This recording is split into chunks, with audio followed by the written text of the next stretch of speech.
Have you been sitting on the fence about buying or selling a home in Windsor Essex County, wondering if this is actually the right moment or if you're just talking yourself into waiting?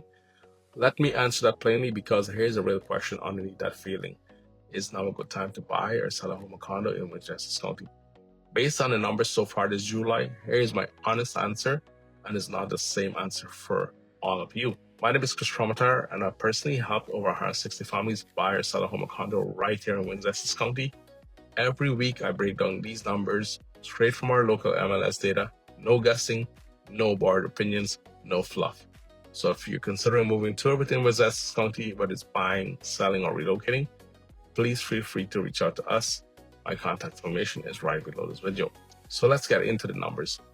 This July so far, we had 981 families choose to bring their home to the MLS across Windsor Essex County. So we had 357 families that choose to move. Okay, so if you're a buyer, that gap between listings and sale is not a red flag. It's actually your negotiating power. Average sale price is almost $546,000, and the median sale price, the number that actually reflects what most homes are really selling for, is $5,000. Think of the average like the tallest kid in a classroom photo. They pull the whole number up even if most of the class is shorter. The median kid is the kid standing right in the middle, and that is the number sellers should pay close attention to. Now, here's the number most agents will not tell you straight. 445 homes were canceled this month, compared to only 66 that expired. That is not a small gap. That's what I call a confidence gap, when a seller pulls the home off the market because the offers company do not match pricing in their head. When you price a home based on what the market is actually paying, not what you wish it was paying, you are the one who avoids become a cancellation stats. Now, let me tell you some stories, basically what happened to these homes. These homes would either be listed at a price adjustment, sometime downward if it's been on the market for a while, and they're not getting the price and terms that they want, the seller or that family. They will list it where it's a reflection of what's happening in their neighborhood, in their market, based upon the condition of the home. And condition is very important. Presentation is important. You want to make sure your home looks good, it's priced well, you're realistic with your price and terms based on data, and you're educated by an agent. Those are very key. And if you do that, and your home is in a good location as well, you're gonna have families who want your home. But the key is being patient and realistic. And if you are in that mindset and during that negotiating, and in terms of you have an offer date, chances are you will get the price and terms you want. Now, if your home's been on the market for a while and you're not realistic with your price and terms, chances are you're not going to get what you want. The longer your home's on the market, most likely you're going to be losing money and you're not going to end up getting what you want. You have to be realistic, and you have to have an open mind to negotiate, especially if you have to sell. If you don't have to sell, I totally understand that. Homes are taking an average of 42 days to sell right now, and if you're upsizing into a bigger home for a growing family, or downsizing because the kids are gone and the stairs are not getting any easier, that 42 days is actually workable. It gives you breathing room to plan your next move and not feeling rushed. Now let's flip over to the condo market, because the condo story here is a little bit different. You had 100 condos were listed this July, and 28 of them were sold. The average sale price is just over $490,000, and the median sale price is almost $380,000. And if you're a family relocating to Windsor Essex County from outside the area, that gap between a condo and a detached home is often the difference that makes the move actually affordable. But condos are canceling too. 39 canceled listings compared to 12 expired, and it's taken an average of 50 days to sell a condo. Turns out pricing a condo in this market matters just as much as pricing a house right now, or even more. Here's some personal story I want to share with you. Let me know what you think. So today I'm going to talk to you about what I'm seeing some agents are doing in our market, which is very misleading, disappointing for us agents and for you as a buyer. And it's been happening a lot lately. I'm kind of disappointed, kind of peed off because of it. Because you, the consumer, and you, the family looking to buy a home, you see a home that is at a great price and you think, wow, I could afford a home. And then you call your agent and you book the showing. And then he's like, wow, we have a great chance of this if this is the price that they want, because there's no offer date. So when there's no offer date, you're thinking this is the price. you're looking for, you can negotiate the price. But no, surprisingly, they want so much people to come and see the home, potentially family and buyers. And then the next thing you know, surprise, surprise, hey, we have an offer date schedule coming up. And we're looking at offers on the weekend. Before you know it, they have multiple offers. So now my families I'm helping and myself are very disappointed, not shocked, because now I'm realizing this is a ploy in the games that some agents are playing. And there's one agent, he listed the house of, and then we were talking to the neighbor, and the neighbor said, oh, no, she wants pocket. That home still hasn't sold. 6 times that agent met with the seller, and guess what? 6 times they didn't come to an agreement because it was very deceptive practice that's happening in the market. So now, as a buyer, can you relate? Have you seen this in the market? And if you have, how do you feel about this?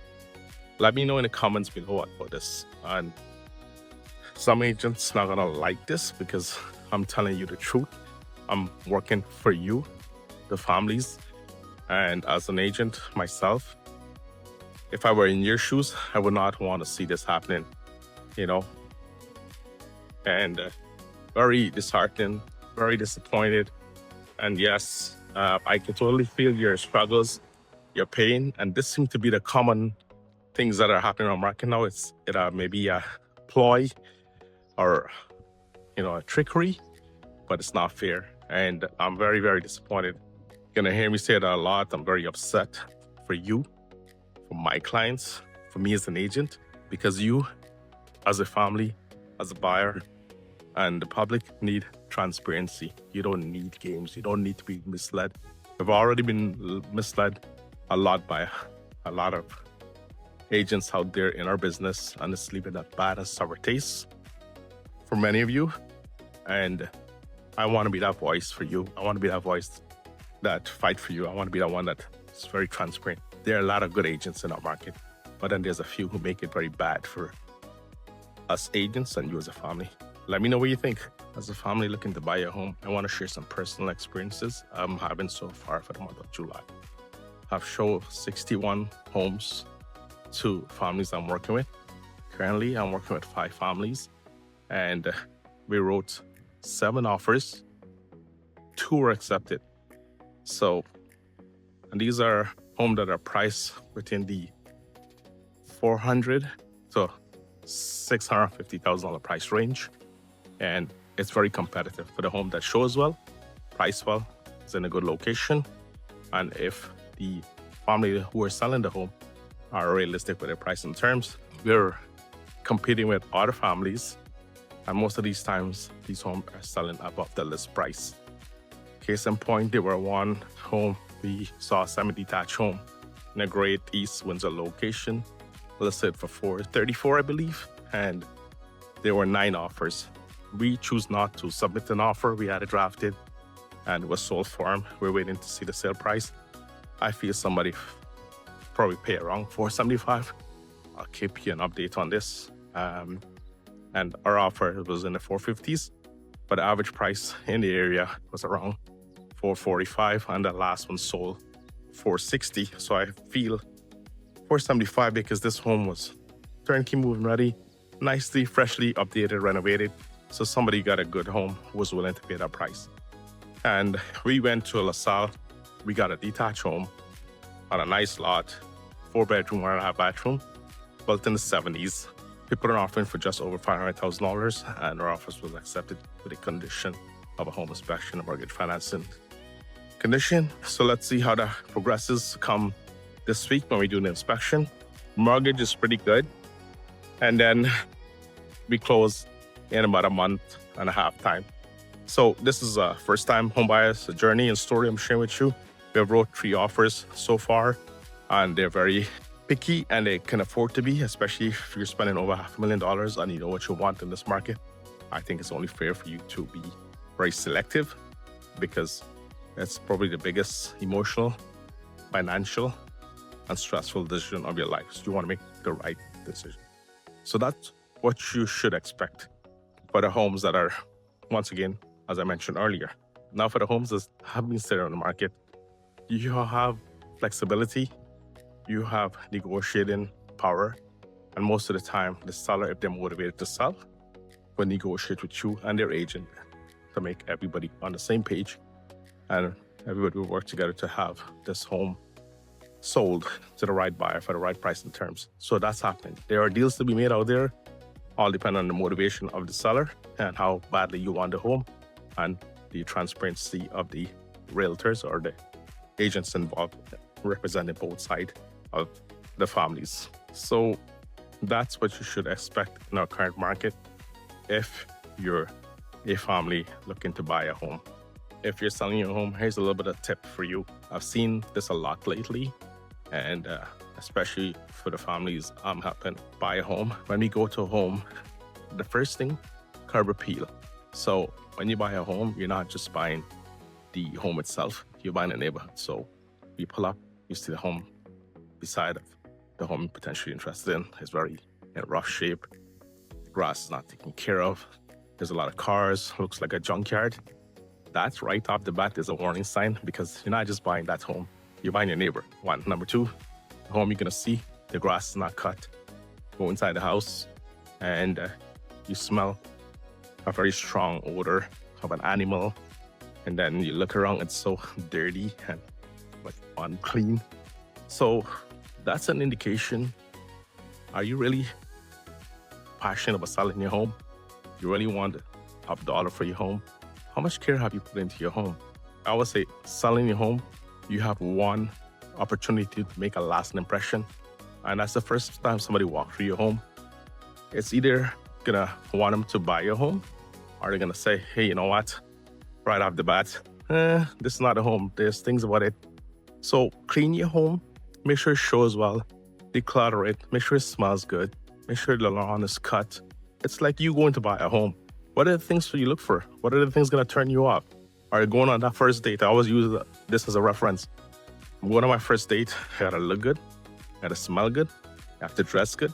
You have one opportunity to make a good first impression. Clean your car, Yes, it's the same for your house. Families are spending a lot of money for something they're gonna be living in for a very long time. And you wanna make sure, do your part. You want top dollar, you want your home to be sold, do your part. And this is a friendly advice for you as a family who is thinking or who are selling your home. Do that and it goes a long way. We can't change location. We could change the condition of the home look. We could change how it smells. Presentation matters in this market, especially when you're competing amongst other families selling the home in your neighborhood, on your street. It goes a very long way. And if you're patient and realistic, and you have data and you go by data, and you're not emotionally attached to a certain number and you're flexible, your home will sell. But in time, but you gotta be realistic. And hire a good agent who's gonna be honest with you and be truthful and not sugarcoat and tell you what you wanna hear, and just give you the raw data based upon what's happening in the last 30 to 60 days. That is just my honest opinion and thoughts. Let me know what you think. So, is now a good time to buy or sell a home or condo in Windsor Essex County?